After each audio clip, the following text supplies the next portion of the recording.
Hello and welcome you all to let's crack it with Abhishek Gupta. तो ये है 12th and 13th of June के current affairs guys. बहुत important current affairs है, आप लोग कवर करते रहिएगा। कोई भी आपको सेशन देना हो, कोई भी इंप्रूवमेंट के लिए सेशन देना है या कोई भी आपको किसी टॉपिक के ऊपर आपको वीडियोस बनवानी है तो आप मुझे कमेंट सेक्शन में कमेंट करके जरूर बताइए गाइस। अगर आपने let's crack it with Abhishek Gupta का यूट्यूब चैनल सब्सक्राइब नहीं किया है तो उसको जरूर सब्सक्राइब कर लीजिएगा। और let's crack it with Abhishek Gupta का फ्री टेलीग्राम चैनल भी है तो उसको ज्वाइन करना बहुत ज़रूरी है, उसको जरूर ज्वाइन कर लेना, सारे अपडेट्स वहीं पे आते हैं। साथ साथ let's crack with Abhishek Gupta का एक फ्री का क्विज चैनल है तो वो फ्री क्विज चैनल जरूर ज्वाइन कर लेना। इसमें डेली क्विजेज आती हैं, डेली क्वेश्चन पूछे जाते हैं जिससे कि आपकी MCQs की प्रैक्टिस लगातार बनी रहे। मैं बताना चाहूँगा let's crack it with Abhishek Gupta ने इनिशिएटिव ले रखा है जिसमें lower PCS mains, FRO mains और एडवोकेट जनरल RO मेंस के लिए टेस्ट सीरीज चल रही है और फुल प्रिपरेशन बैच चल रहा है। तो जो भी विलिंग कैंडिडेट्स हैं जो चाहते हैं कि वो अपनी परफॉर्मेंस को टेस्ट कर पाएँ तो वो मुझे 7665804421 पर कॉल या मैसेज कर सकते हैं। चलिए स्टार्ट करते हैं 12th and 13th of June के करंट अफेयर्स। तो सबसे पहले न्यूज़ आ रही है GS1 से। अगर हम देखें तो रीजनल टॉयज़ फेयर इनॉग्रेट किया जा रहा है बनारस में, यानी कि वाराणसी में। तो पहला रीजनल टॉय फेयर हो रहा है जो बनारस में किया जा रहा है। दीनदयाल हस्तकला संकुल ट्रेड फैसिलिटेशन सेंटर और म्यूज़ियम में ये किया जा रहा है।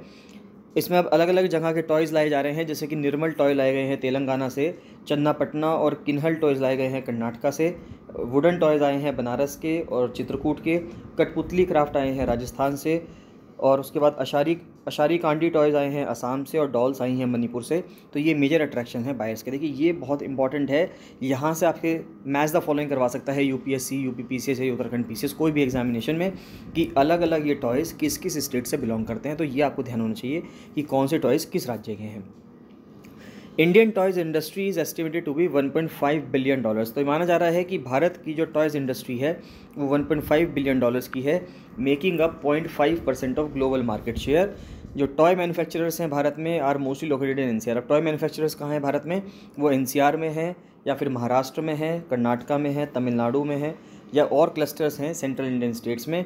Sector is fragmented with 90% of the market being unorganised. तो ये सबसे बड़ी खामी है हमारे टॉय सेक्टर की कि 90% जो सेक्टर है मार्केट में ये अनऑर्गेनाइज्ड है, यानी कि असंगठित क्षेत्र है। और 4000 टॉय इंडस्ट्री यूनिट्स हैं MSME सेक्टर के रूप में। द गवर्नमेंट ऑफ इंडिया और जो एंटरप्रेन्योर्स हैं वो वर्क कर रहे हैं closely in the direction to increase India's export share. तो कि भारत सरकार इस चीज़ पर कदम उठा रही है कि भारत का जो एक्सपोर्ट शेयर है, इंडिया का जो एक्सपोर्ट शेयर है टॉय इंडस्ट्री में वो बढ़े। और जो हम चाहते हैं कि जो ग्लोबल टॉय बिजनेस है $7 ट्रिलियन का, उसमें इंडिया का बहुत अच्छे से पार्टिसिपेशन हो। EPCH जो है एक्सपोर्ट प्रमोशन जो है काउंसिल फॉर हैंडीक्राफ्ट्स, वो एक नोडल ऑर्गेनाइजेशन है जो प्रमोशन के लिए रिस्पॉन्सिबल है एक्सपोर्ट्स के हैंडीक्राफ्ट प्रोडक्ट्स के from India to various global destinations की। भारत से विश्व भर में जो एक्सपोर्ट करवाने की जो जिम्मेदारी है वो export promotion council for handicrafts के ऊपर दी गई है। नेक्स्ट आता है yoga for humanity chosen as theme for 8th edition of international day of yoga.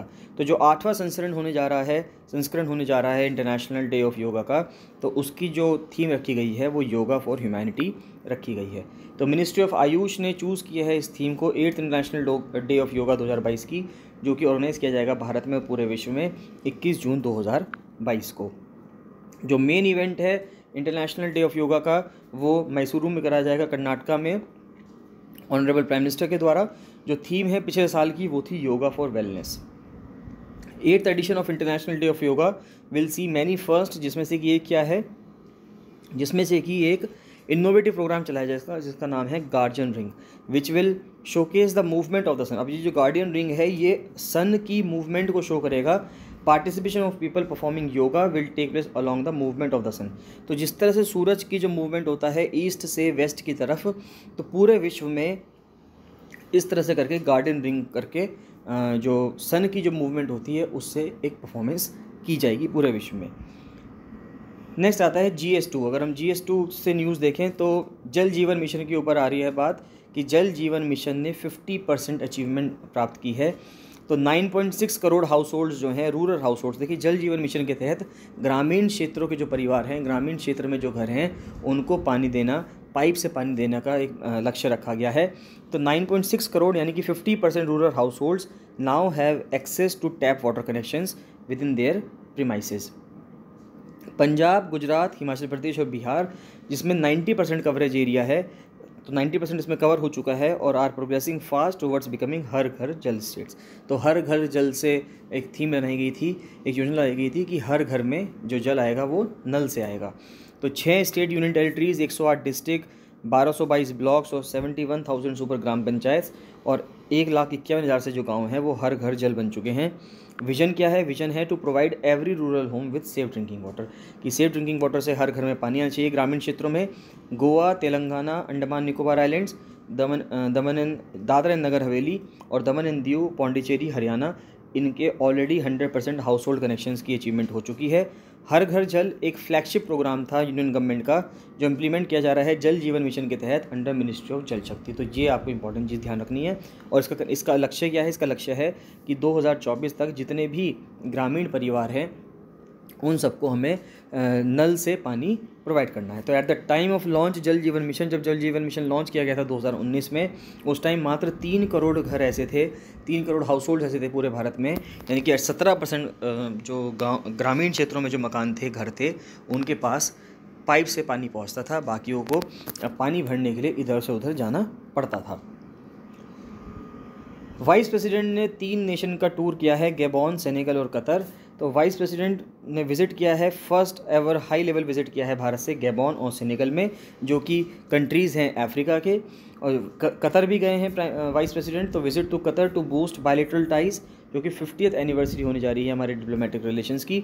और 7.5 लाख से ज़्यादा इंडियन डायस्पोरा कतर में रहता है। नेक्स्ट इंपॉर्टेंट न्यूज़ आती है कि डायरेक्टरेट ऑफ रेवेन्यू इंटेलिजेंस ने सीज़ किया है रेड सेंडर्स, यानी कि जो लाल चंदन की जो लकड़ी होती है उसको ऑपरेशन रक्त चंदन के रूप में। तो ऑपरेशन रक्त चंदन चलाया था DRI ने, यानी कि डायरेक्टरेट ऑफ रेवेन्यू इंटेलिजेंस ने, जो कि मिनिस्ट्री ऑफ फाइनेंस के अंडर आता है, और उसने बहुत सारा अमाउंट में जो लकड़ी है उसको पकड़ा है। तो रेड सेंडर अपने आप में एक फ्लोरा स्पीशीज़ है, यानी कि पेड़ है, जो कि एंडेमिक है, यानी कि इसी क्षेत्र में पाई जाती है। किस क्षेत्र में? ईस्टर्न घाट्स में पाई जाएगी, पूर्वी घाटों में पाई जाएगी आंध्र प्रदेश के, और एंडेंजर्ड लिस्ट में आती है IUCN के। रेड सेंडर्स को अपेंडिक्स 2 में भी रखा गया है साइट्स में, यानी कि इसकी एक कंट्रोल्ड वे में ही आप इसकी जो सप्लाई है, यानी कि जो इसका बिजनेस है, वो कर सकते हैं। It's rich hue and therapeutic properties are responsible for its high demand across Asia, कि एशिया में इसकी बहुत ज़्यादा डिमांड है, चाइना में खासकर कॉस्मेटिक्स में इस्तेमाल करने के लिए, मेडिसिनल प्रोडक्ट्स में और हाई एंड फर्नीचर या वुड क्राफ्ट में। जो export of red sanders from India is prohibited as per the foreign trade policy. तो भारत की जो फॉरेन ट्रेड पॉलिसी है उसके तहत भारत से रेड सेंडर्स, यानी कि लाल चंदन की जो लकड़ी है, इसको एक्सपोर्ट करना बैन है। नेक्स्ट GS3 से न्यूज़ आती है कि PM ने इनॉग्रेट किया है भारत का biggest drone festival, Bharat drone महोत्सव 2022। ये कहाँ पे लॉन्च किया गया? न्यू दिल्ली में लॉन्च किया गया। यहाँ से इतना सा सवाल पूछ सकते हैं कि भारत का जो सबसे बड़ा ड्रोन फेस्टिवल है भारत ड्रोन महोत्सव 2022, ये कहाँ पे लॉन्च किया गया था? ये न्यू दिल्ली में लॉन्च किया गया है। रक्षा मंत्री ने, यानी कि जो डिफेंस मिनिस्टर हैं, उन्होंने अप्रूव किया है एक नया डिफेंस एस्टेट सर्कल बनाने के लिए उत्तराखंड के लिए। तो क्योंकि डिफ़िकल्टीज़ आती हैं मैनेज करने में, यानी कि जो परेशानियां आती हैं मैनेज करने में, जो डिफेंस की जो राज्यों के अंदर जो बड़ी बड़ी ज़मीनें होती हैं उसको मैनेज करने में, या कैंटोनमेंट बोर्ड को मैनेज करने में जो दिक्कत आती है, उसकी वजह से उत्तराखंड के लिए एक नया जो एस्टेट सर्कल है उसको अलग से ही डिक्लेयर कर दिया गया है, जिसका जो ऑफिस बनाया जाएगा इंडिपेंडेंट ऑफिस देहरादून में होगा, और उसका सब ऑफिस कहाँ पे होगा? रानीखेत में होगा। ये इंपॉर्टेंट चीज़ है। दिल्ली कस्टम ने लॉन्च की है एक प्रोजेक्ट निगाह। तो ये इंपॉर्टेंट चीज़ है कि पूछ सकते हैं आपसे कि प्रोजेक्ट निगाह किसने लॉन्च किया? तो दिल्ली कस्टम्स ने लॉन्च किया, और क्यों किया वो भी हम आगे पढ़ेंगे। तो दिल्ली कस्टम्स ने लॉन्च की है एक प्रोजेक्ट निगाह एट ICD, यानी कि इनलैंड कंटेनर डिपो जो है गुरुग्राम में। तो प्रोजेक्ट का एम है एट कंटेनर ट्रैकिंग, कि कंटेनर को हम ट्रैक करें कि जो भी कंटेनर्स आ रहे हैं, and monitor timely clearances to ensure ease of doing business. तो ईज़ ऑफ डूइंग बिजनेस को इंश्योर करने के लिए प्रोजेक्ट निगाह को लॉन्च किया जा रहा है दिल्ली कस्टम के द्वारा। जो प्रोजेक्ट निगाह है is an initiative to track container by using ICTM, यानी कि ICD कंटेनर ट्रैकिंग मॉड्यूल, जो हमें इस चीज़ में काम करवाएगा कि visibility of the container movement inside the ICD। Next report आई है कि जो रोड एक्सीडेंट पैरामीटर्स अगर हम देखें तो 2020 में जो रोड एक्सीडेंट्स हैं वो काफ़ी हद तक कुछ कम हुए हैं। तो टोटल एक्सीडेंट डिक्रीज़ हुए हैं ऑन एन एवरेज बाय 18%। तो 18.5% के आसपास जो एक्सीडेंट्स हैं वो कम हुए हैं। नंबर ऑफ़ पर्सनस जो किल्ड हुए हैं, जो यानी कि जो मरे हैं एक्सीडेंट्स में, उनकी संख्या भी घटी है। तो अ टोटल ऑफ 3 लाख से ज़्यादा, यानी कि 3,66,000 road accidents have been reported. इनको रिपोर्ट किया गया है राज्यों के द्वारा और केंद्र शासित प्रदेशों के द्वारा पूरे 2020 के कैलेंडर ईयर में, जिसके दौरान 1,31,000 से ज़्यादा लोगों की जानें गई और 3,48,000 लोग घायल हुए। रोड एक्सीडेंट्स इन इंडिया 2020, जो कि एक रिपोर्ट प्रिपेयर करी है ट्रांसपोर्ट रिसर्च विंग ने, मिनिस्ट्री ऑफ रोड ट्रांसपोर्ट की, उनका कहना यह है कि the number of road accidents has been on decline since 2016। देखा जाए तो 2016 से लगातार रोड एक्सीडेंट्स कम होते जा रहे हैं। बस 2018 का एक वो साल था जिस टाइम पे रोड एक्सीडेंट्स की संख्या थोड़ी सी बढ़ी थी, 0.46% के हिसाब से बढ़ी थी। बाकी हर साल रोड एक्सीडेंट्स कम ही हुए हैं। भारत का पहला लेवेंडर फेस्टिवल, बहुत इंपॉर्टेंट क्वेश्चन बनेगा इससे कि भारत का पहला लेवेंडर फेस्टिवल कहाँ पे लॉन्च हुआ है? भंडेरवा, जम्मू कश्मीर के अंदर इनॉग्रेट किया गया है। तो Bhaderwah has become the birth place of India's purple revolution. तो अब ये इंपॉर्टेंट चीज़ होगी है, अब तक जितने भी रिवॉल्यूशंस हुए हैं, चाहे ग्रीन रिवॉल्यूशन हो, चाहे वाइट रिवॉल्यूशन हो, श्वेत क्रांति हो या हरित क्रांति हो, तो अब उसमें बैंगनी क्रांति यानी कि पर्पल रिवॉल्यूशन भी ऐड हो जाएगा। और जो ये जो पर्पल रिवॉल्यूशन है ये किसके लिए है? ये जो लेवेंडर का एक फूल आता है ये उसके लिए है।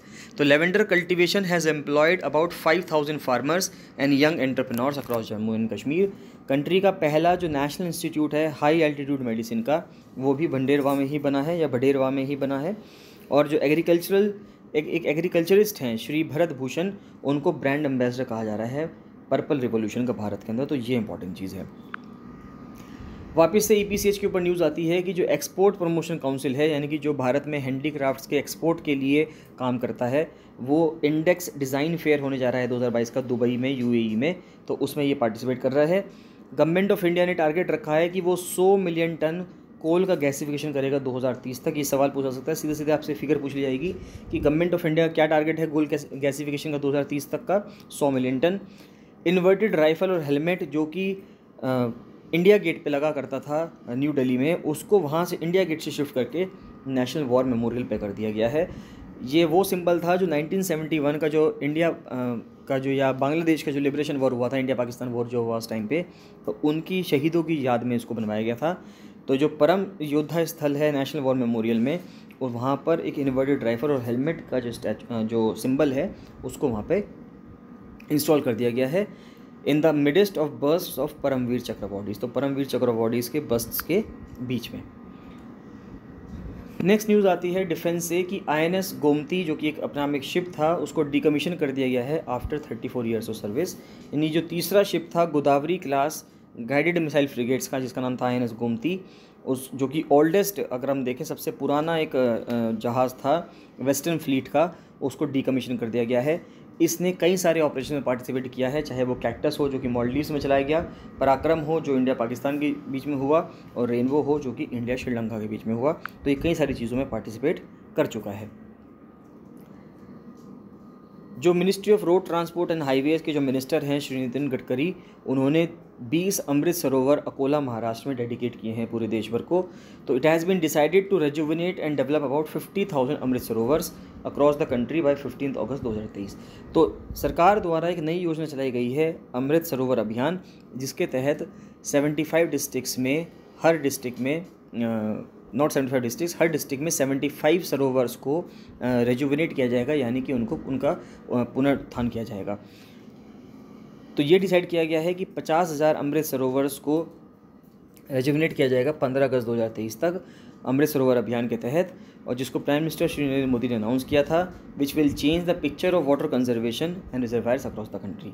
तो इस कॉन्टेक्स्ट में कहा जा रहा है कि 75 अमृत सरोवर को रेजुविनेट किया जाएगा हर जिले के अंदर, हर डिस्ट्रिक्ट के अंदर।